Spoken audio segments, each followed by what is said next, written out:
welcome to the Know Like Trust podcast, brought to you by the Know Like Trust report, which is a simple, actionable survey that asks the most important questions. I'm Teresa Nichols, and I am honored to have as our guest today Les Foltz. And I love his LinkedIn header, so I'm going to use this. Les is a multimedia innovator. He's a video creator, a studio design and build consultant. He's a live event producer, digital content producer, and of course, an entrepreneur as well. So thank you so much, Les, for being on the podcast today. It's always funny My to pleasure. have. Thanks for having me. Yeah, absolutely. It's always funny to have people on who have some kind of interesting industrial connection, industry connection to video. So always good to have your feedback, about video. So that's a great thing. And to start, one thing that I've been doing is giving the guest an opportunity to share something that would help the audience know, like, and trust you better. So do that, and then we'll move on. Okay. Well, I think one of the most important things that I do is I help people tell their story, whether that's a CEO on stage or someone in a studio or someone at their business. I help better communicate these stories so that people can better connect with their audiences, whether that be someone internal at the organization or someone external, like a new customer. We like to work on projects that have lasting impact. So we take a look at each project as they come in and say, really, the first thing on our mind is, can we help this person? Can we serve them in a way that helps enrich their life or their business or have some type of lasting impact? And that's always driver number one.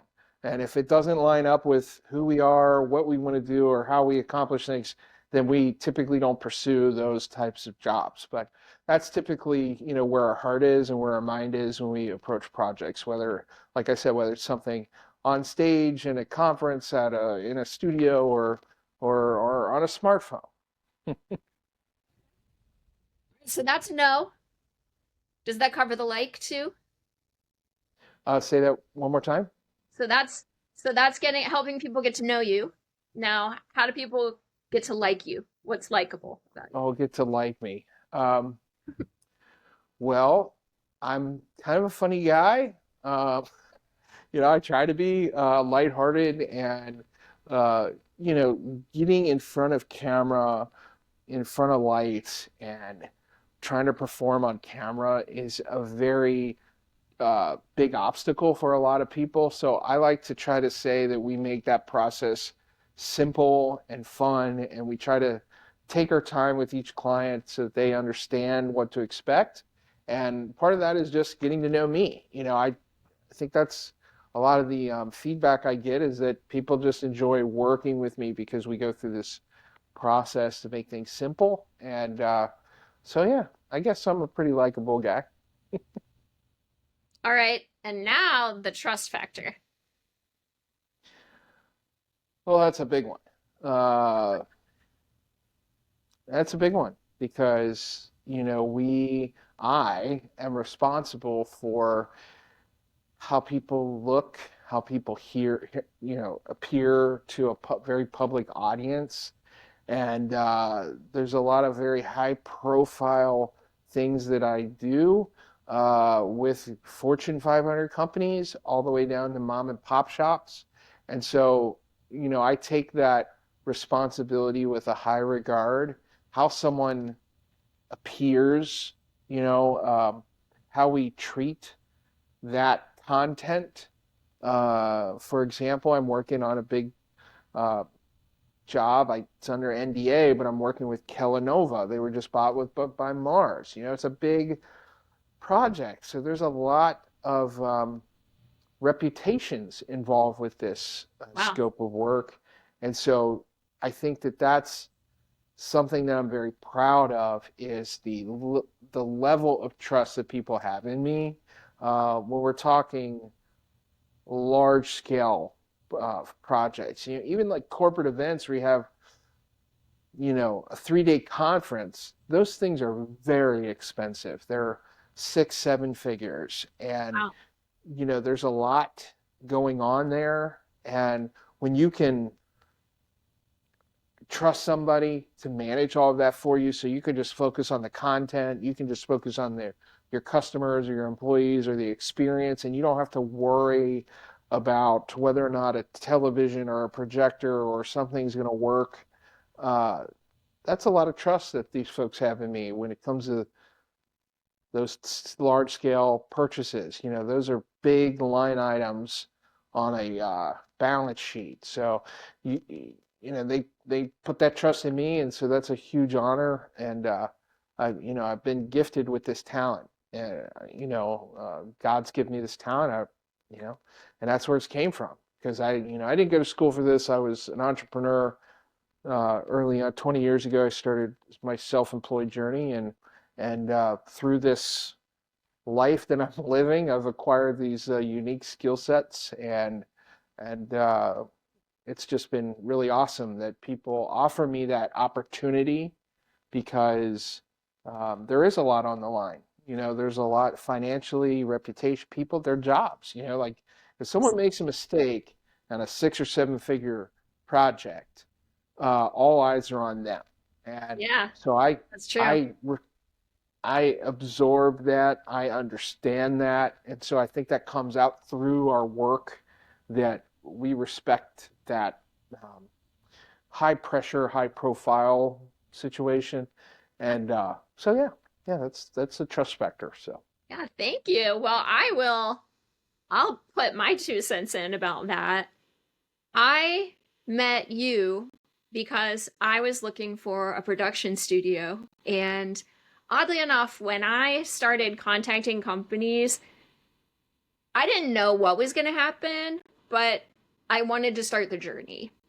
And I reached out to probably everyone that I could get a phone number that looked, like basically like they were doing what I needed. And so let me tell you, you were the only one that called me back. my goodness. Isn't that crazy? That right there in and of itself says a lot that you called me back.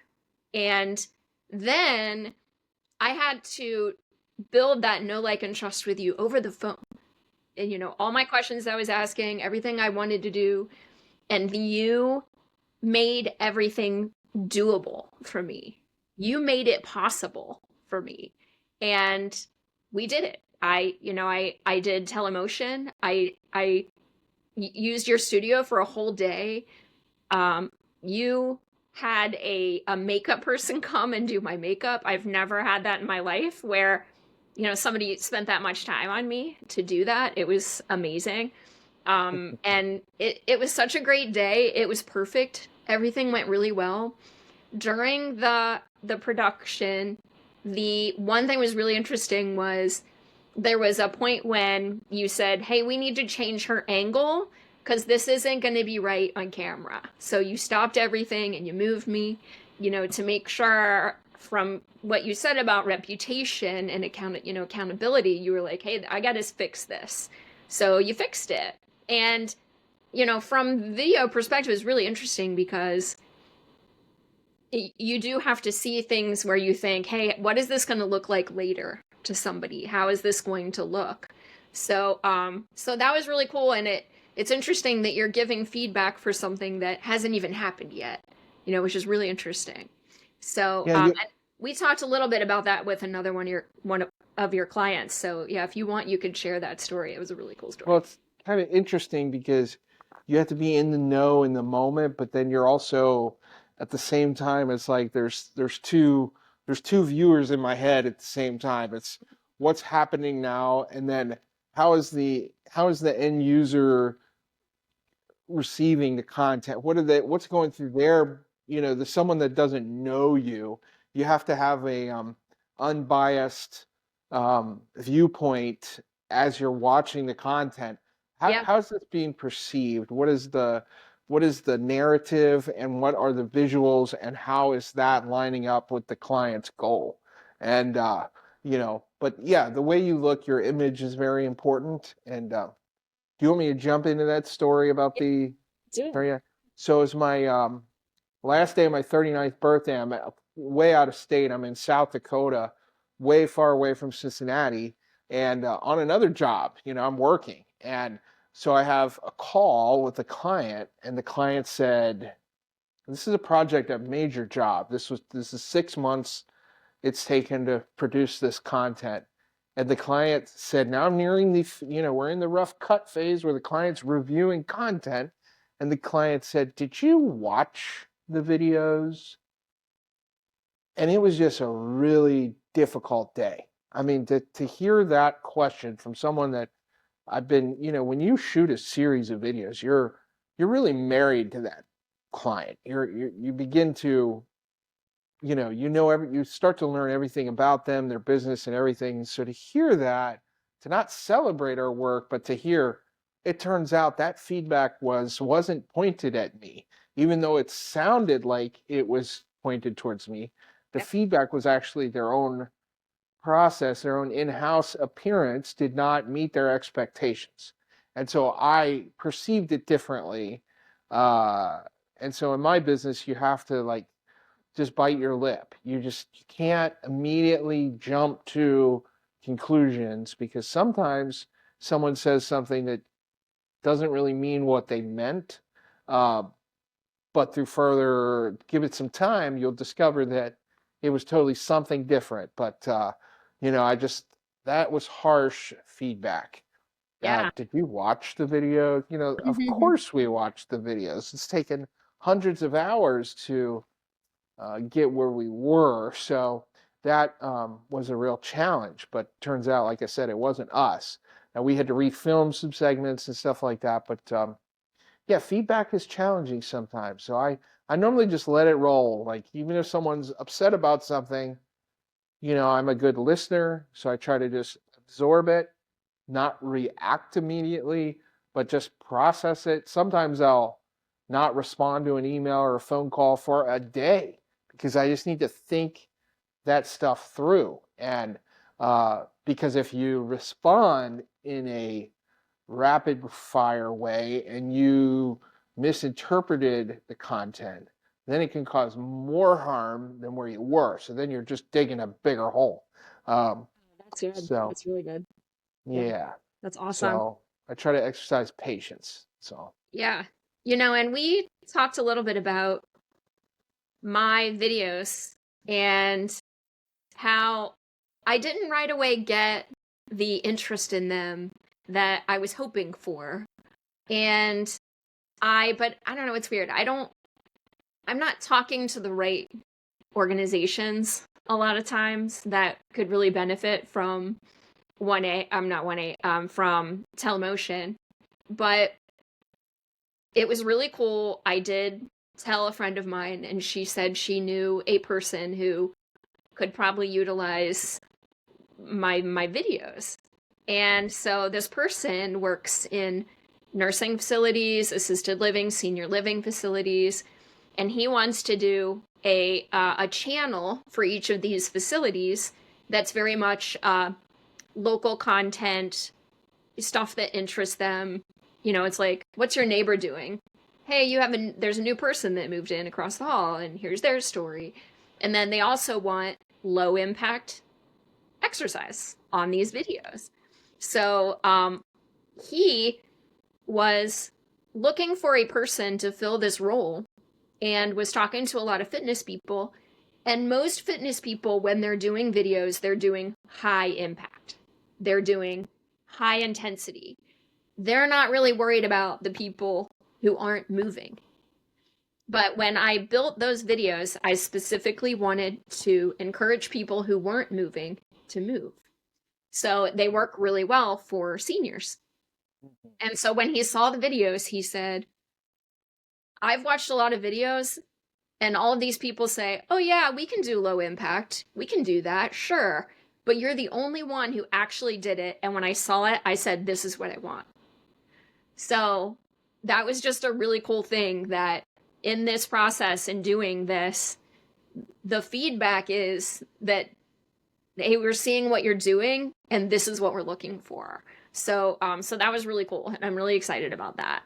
And so I'm glad I did it. I'm glad that we worked together. It was such a great day. That there everything was awesome and I loved it. And I'm still adding videos. I remember talking to one of your colleagues that day and I was like, well, what do I do if I have more? Do I need to come back? And they said, you know, if you want to do more videos, add to it. They were just, they didn't say, oh no, you have to come back here so it all looks the same, blah, blah, blah. They were just like, yes, keep adding videos to it. Do it. You have a good process. You have a good system now. You know, now keep adding videos. So, so yeah, so we've added videos. I added a new video to it last week. So it's Well, really sometimes these that's the toughest thing to explain about the investment into yourself in the video is that it costs money. There's a process, there's time to it, and sometimes you can't gauge the success of a video by likes and comments or the immediate, because social media and stuff like that, it's only going to last for 2 or 3 days and it's gone. Nobody's even thinking about it. You know, your YouTube content kind of lives forever. You know, it sits there, it's indexed, people can discover it, and they'll, you know, if Google wants to help serve your content to someone that's looking for that material, you know, you just format it for that purpose. And so folks can find it. But sometimes the impact of that work doesn't come right away. It may be a month, 2 months later. And I was talking about earlier is the Loveland Canoe example. You know, he had a photo with, you know, guys had their shirt off, so there was that appeal for the young ladies out there. You know, and they had the tattoo of a canoe guy on their, you know, shoulder or whatever. And so Mark's put out a contest. He said, well, if we sell enough canoe trips, I'll get a tattoo. And so it took off, and we just shot some fun little videos, and those videos introduced him to the community. People discovered more about the business, but they really began to establish a relationship with Mark through those videos. And so people would run up to him at a gas station and say, hey, Mark, complete strangers, you know. But so he became a little celebrity there in Loveland, Ohio, as a result of the videos. So you just, you know, you don't really know day one what the impact is going to be. If you come in with a plan or a strategy, and you know, you work through your feedback and your approach, and you build that trust with someone who's going to represent you, and hopefully that you meet your first goal. But there's sometimes things that open up that you didn't even account for, and that's kind so of the true. magic behind what we Yeah, do. So, so true. Yeah, I love that. And it's really interesting with people that I've been doing the podcast with, just how cool it is to have somebody reach out and say they want to do the podcast, and meeting somebody completely new, like from another part of the world. It's really neat. That's been one of my favorite things, I think. Just that I thought I was going to interview a lot of people that I knew, but I've ended up interviewing a lot of people that that I didn't know that met me because of the podcast. So that's been really fun too. Yeah, yeah. Well, let's see. I was going to ask, in your industry, are there is there feedback that you're giving a lot that you kind of think is common sense, but you kind of hear yourself repeating it over and over, so that somebody watching this might be able to prepare ahead of time so that you wouldn't have to give that feedback? um, okay, so I think I'm tracking. Okay. Something that comes up a lot that I often find myself offering more than once, and should I continue that process to help others? Is that what I gathered there? Well, like so like with me, so digital marketing. It's really interesting. I tell people a lot, if you have a domain name, if you have a website, you have access to a free email address for your website. So instead of using blankcompany@gmail.com, you can use your name at yourcompany.com. And I just feel like, I'm like, why? I don't know why I'm repeating this all the time, because I mean, it's very easy to implement. It's very professional. It's so much better than using a Gmail address. But a lot of people just don't know. It's a thing. Exactly what you So, just said. yeah.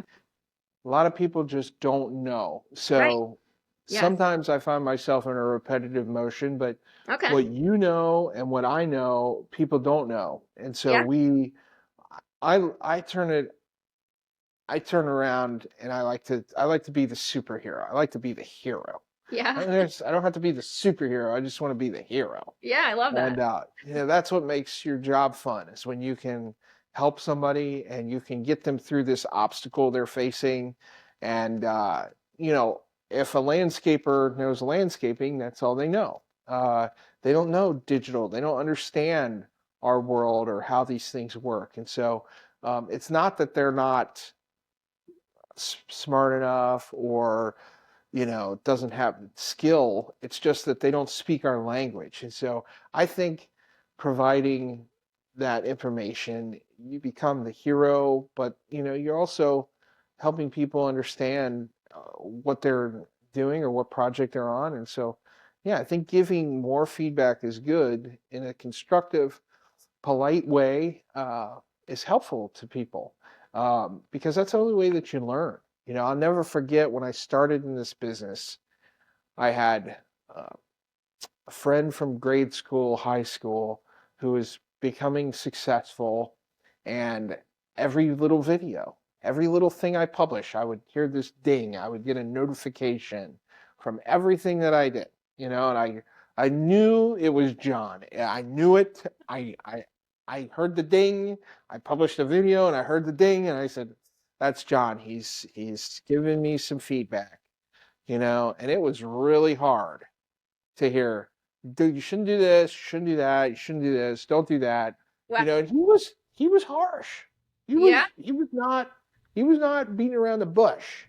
He was doing it because he cared.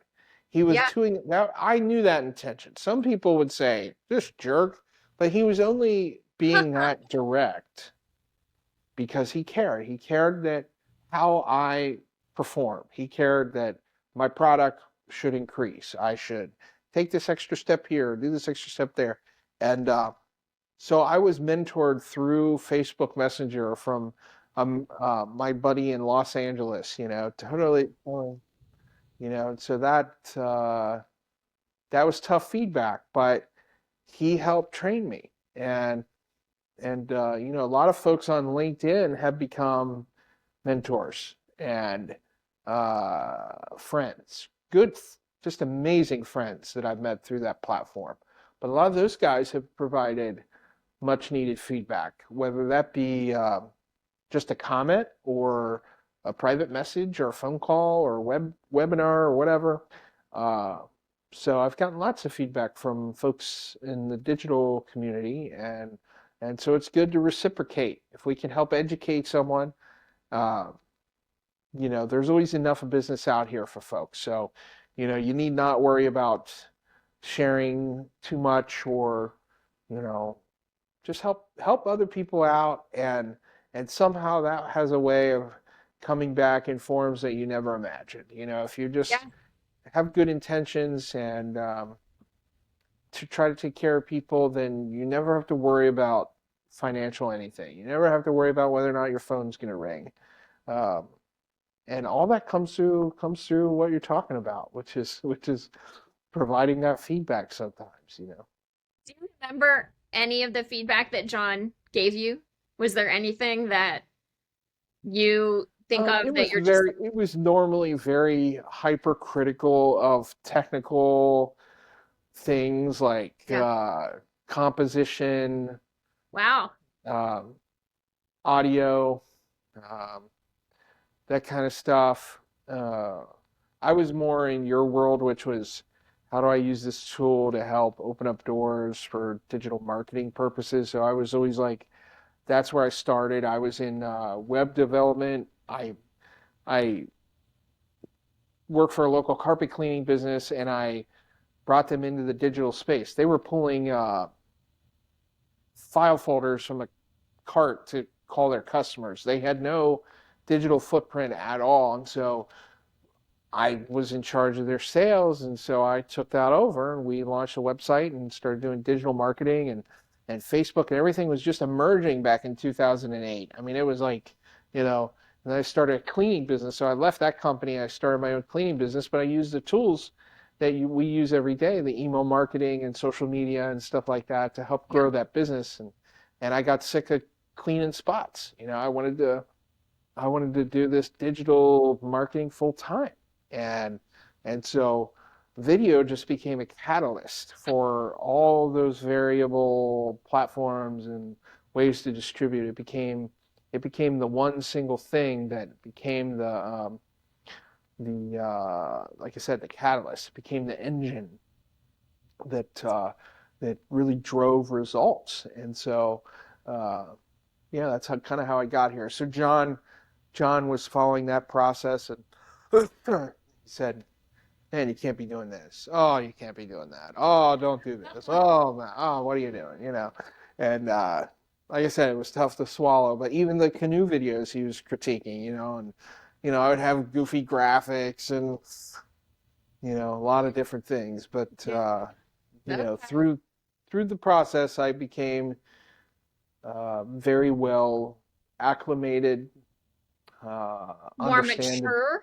It was like a maturity, sounds like. Yeah, I think it's more about just having experience, Yeah. um, especially in the design and branding area, because those are really important with the videos. You have to understand logo placement, brand guides, like you have to understand that space, and to handle titles and graphics and the way that the Fortune 100s and 500s, their teams think, you have to also think that way. And so, learning that process was probably the most beneficial. And you only learn through experience, because you would learn through critiques. And so when someone say, we need to move that over here, we need to do this over here, so then again, through experience, you became, I guess you're right, maturity. Through maturing through this process, you become more aware. And so as a team here at Valair, whether it's a contractor, a partner, or an employee, we have each other's back. We'll look at that stuff before the client even receives it, because we want the experience to be seamless. When we deliver a rough cut, it's really a near finished product. It's got all the bells and whistles. It's ready. It's basically ready for distribution. Then we're only changing this one little thing here, one little thing here, and so that's what's taken time through feedback, learning how to present the product to the client during that process. It's not give them a rough cut that's rough. It's give them a rough cut that's near finished. We Yeah. call it first draft, but this is a really polished product, so Yeah. that's, Great. I like yeah, that a lot. Yeah. versus giving them the rough cut, which is not what they want. Uh, Mm-hmm. so I had to learn that the hard way too. Did he get But the tattoo? yes, yep. And we What? filmed the tattoo. Nice. Yep, we filmed the tattoo, and That's awesome. I actually filmed the process of him getting the tattoo in the tattoo What? parlor, and they put that out on the video. So, and I was Wow. doing that with a little $150 handy cam, this little thing, and I had my tripods and my lights, and yeah, that's where it all started. I That's always like to great. say that the impact, I was starting to get the aha moment, through that. Now look at the world has changed so much since 2015, 2016, Yeah. um, the last 10 years were way beyond where we were. Yeah. I had a question about your team, since you talked about working with your team. And I think it was really cool that you said you guys have each other's back. It sounds like you give feedback almost before it's like ahead of time, which is really cool thought. But how many people are on your team? Well, there's two of us right now, so Okay. big team. Okay. Um, but normally there's three of us, and so with the changes in the economy last year, I couldn't sustain a three-person team. So, uh, but my team is larger when you think about all the partners and relationships that we have. So Yep.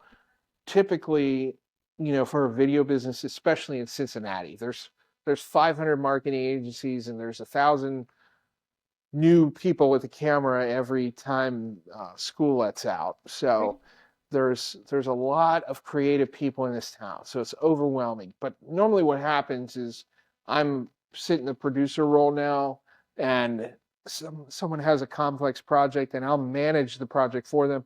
We'll crew up. We'll crew the camera operator, sound engineer, and all that stuff, and I manage the project that way. And so that is kind of where my business is evolving right now. And I employ a full-time editor, but we all know each other, and we all know each other's skills and talents. And we pull on that when a project comes in. We know exactly the right people to call. We know how they're going to work, what the experience is going to be like, and we've got a really cool vibe. When you find the right people and Yeah. when I say team, uh, they don't need to be in my house to be part of my team. Yeah. Like, for example, we're working on that. I brought up working with Kellogg's and these big companies. And so some of those folks go right along with me to those projects. They're an integral part of these high profile or high stake projects. Cool. And we talked a little bit about how, so the one client, apparently they had some stuff in the background, right? Yeah. So Yep. I know that even with what I do, and I've watched other podcasts where there's a lot of stuff in the background, like it's really busy in the background. Is that something that you try to adjust beforehand after working with that client? Is that something that you would say, hey, look, take a look at this background, make sure this is how you want it? Is that something that goes into your setup? Absolutely. So when we're referencing the other project, they wanted reality. So Yeah, I wasn't you saying that. I wasn't as picky in the composition as I should have been. Mm-hmm. Okay, because they wanted to show they wanted to show the good, the bad, and the ugly. They That was the premise. And so that particular job, I wasn't as picky. But yes, the answer is yes. Every time a camera is deployed, I look at the frame. Yeah. What is in the frame, what is lit, what is not. There's some. We did a beautiful project for Home City Ice, and it's one of my favorite Wow. projects to date. We did a series of videos last year to commemorate the 100 years of the family-owned business, Wow. and it was a massive undertaking, and it was a lot of fun. I've been working with them for about 5 years, and so I now understand their vibe, their culture, and so I understand the people and the product, and you become ingrained, in their process. And so they're just an amazing client. But putting that CEO or the family member, one of the second generation, the patriarch and the mom and the dad are still alive, and and we filmed Senior in his home, and it's just a beautiful to be able to film him in his home, uh, and help put together a narrative. That's really incredible work. It And is, yeah. so how you treat that moment or the composition, because you've only got one chance. I'll, I don't know if I'll go back to his home, but that's a moment in time that we cannot replicate. And Absolutely. so, you've only got that one opportunity.